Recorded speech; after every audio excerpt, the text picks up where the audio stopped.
बने रहिए BA news live के साथ। खबर हमारी, फैसला आपका। इस वक्त की बड़ी खबर ब्यूरो नागेश गुप्ता के साथ। बरेली सरकार द्वारा चलाए जा रहे स्कूल चलो अभियान के तहत भारतीय जनता पार्टी के विधायक और कार्यकर्ता लगातार स्कूलों में जाकर नामांकन संख्या बढ़ाने के लिए लोगों को जागरूक कर रहे हैं। इसी क्रम में विधायक डॉक्टर राघवेंद्र शर्मा शनिवार को मझगवा ब्लॉक के शाहबाजपुर ग्राम पंचायत के मजरा हर्रे की गोटिया में स्थित प्राथमिक विद्यालय पहुंचे और वहां की व्यवस्थाओं का जायजा लिया। अपने संबोधन में उन्होंने कहा कि वह भी ऐसे ही प्राथमिक विद्यालय में पढ़कर ही जीवन में आगे बढ़े हैं। उन्होंने बच्चों से भी कुछ सवाल जवाब किए, जिसमें वह बच्चों की इस प्रतिभा को देखकर खुश हुए और प्रधानाध्यापिका हंसमुखी की प्रशंसा करते नजर आए। उन्होंने कहा, जिस प्रकार से यहाँ की प्रधानाध्यापिका हंसमुखी ने बच्चों के हित में कार्य किए हैं और शिक्षण कार्य को आसान बनाया है, अगर ऐसे ही सभी स्कूलों के प्रधानाध्यापक बच्चों के भविष्य पर ध्यान देते हुए कार्य करें तो जल्द ही प्रदेश में शिक्षा की क्रांति लाई जा सकती है। खंड शिक्षा अधिकारी दिलीप कनौजिया ने कहा कि जहाँ जहाँ बच्चों की संख्या कम है, वहाँ बच्चों की संख्या को बढ़ाने के लिए हर संभव प्रयास किया जाएगा और शिक्षकों की टीम घर घर जाकर नामांकन प्रक्रिया को पूरा करेगी। कार्यक्रम में और भी वक्ताओं ने अपने विचार रखे और शिक्षा के क्षेत्र में अच्छा कार्य करने वालों को प्रोत्साहित किया। कार्यक्रम का संचालन शिक्षक संघ के ब्लॉक अध्यक्ष बनवारीलाल राठौर के द्वारा किया गया। कार्यक्रम में अनूप कुमार वैश्य, एआरपी संघमित्रा गौतम, रेवती नंदन, उर्मिला रानी, आशीष अग्निहोत्री, कमलेश ग्राम प्रधान शंकरलाल व भारी संख्या में ग्रामीण उपस्थित रहे। अंत में प्रधानाध्यापिका हंसमुखी द्वारा सभी का आभार व्यक्त किया गया।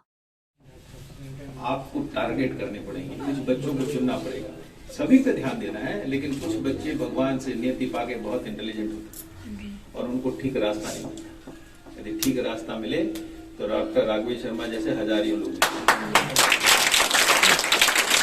मैं तो इसलिए कह देता हूँ, मैंने बिल्कुल ऐसे स्कूलों से अपना जीवन गुजारा है और हर स्कूल में इतने बच्चों में भी जब मैं पढ़ता था मुझसे ज्यादा इंटेलिजेंट पढ़ते थे, लेकिन भगवान ने शायद उनको वो रास्ता ना दिया। मैं गांव के ऐसे स्कूलों से पढ़ा, सरकारी स्कूलों में पढ़ा, लेकिन हर जगह मुझे अपने से ज्यादा इंटेलिजेंट लोग मिले, लेकिन या तो ईश्वर की वो नहीं थी या उनको किसी तरीके से ठीक डायरेक्शन नहीं मिली। यदि मिल जाए, ठीक से प्रोत्साहन मिल जाए, तो इन्हीं बच्चों में से एक दो बच्चा डॉक्टर और इंजीनियर बन जाएगा। और वही सब ग्रामीण वासियों, सभी लोगों, आपका भी जिम्मेदारी बनती है। सरकार ने स्कूल। सर जी, अब आप विधायक पद पे चुन के आए हैं और सरकार ने दोबारा वापसी करी है। शिक्षा के हितों में सरकार के द्वारा जो योजनाएं हैं वो जनता तक क्यों नहीं पहुंच पाती? देखिए, ऐसा नहीं है कि जनता तक नहीं पहुंच रही है। अभी आप इस कार्यक्रम में भी थे। स्कूल चलो अभियान चलाया जा रहा है।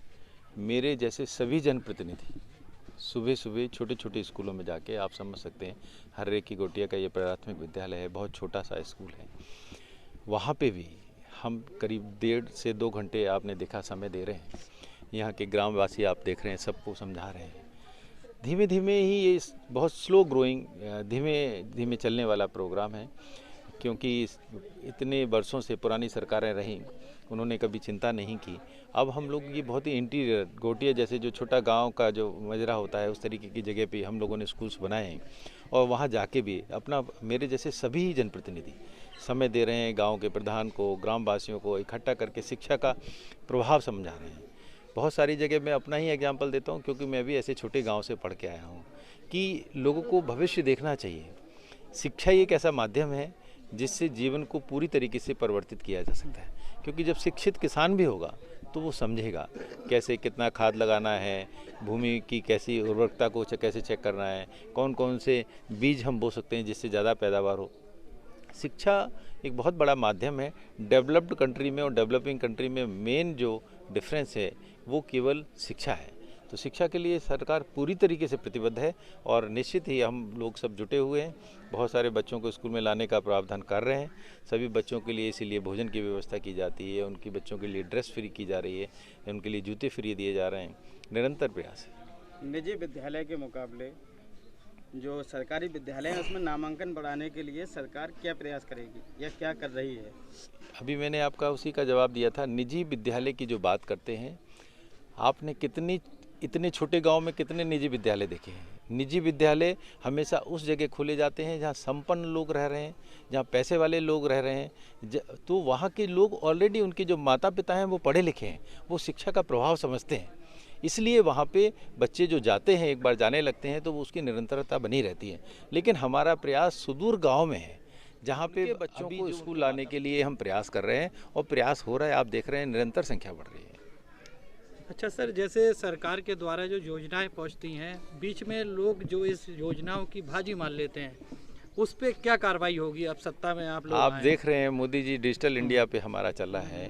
पहले जो चीज़ लोगों के द्वारा जो बांटी जाती थी, जैसे कि हमारे यहाँ जो ड्रेस थी वो पहले बांटी जाती थी, अब वो सीधे सीधे बच्चे के परिवार के उसमें खाते में जाती है। तो इससे फिर यदि किसी के खाते में जाएगी तो पैसे का कहाँ करप्शन होगा? निश्चित ही सभी तरीके इस तरीके के डायरेक्ट लोगों से कांटेक्ट किया जा रहा है, लोगों के खाते में पैसे जाएंगे तो भ्रष्टाचार तो खत्म हो जाएगा। अच्छा, ग्राम क्षेत्र के जो वासी होते हैं, बच्चों को पढ़ाने में उद्देश्य कम रखते हैं, जैसे खेतों पे ज़्यादा कार्य कराते हैं, उस विषय में क्या कहेंगे अभिभावकों को आप अपनी मीडिया के माध्यम से? अभिभावकों को मैं बताना चाहता हूं, क्योंकि बहुत सारे जो लोग हैं ग्रामीण क्षेत्र में, जो माता पिता हैं वो अशिक्षित हैं। जब तक वो शिक्षित नहीं होते तब तक शिक्षा का प्रभाव नहीं समझते। लेकिन मेरे जैसे लोग और भी पढ़े लिखे लोग जब जाते हैं, उनको बताते हैं कि पढ़ने से उनके जैसा बच्चा भी एक डॉक्टर बन सकता है, एक इंजीनियर बन सकता है, एक IAS बन सकता है। अभी जो हमारे शिक्षा अधिकारी थे उन्होंने बताया कि इसी तरीके के प्राइमरी स्कूल से पढ़े थे, आज वो बड़े शिक्षा अधिकारी बन गए। इस तरीके के एग्जाम्पल्स देखने से बच्चों को अच्छा बनाने में गांव वाले भी सोचेंगे कि यदि पढ़ने से कितना अंतर आ सकता है।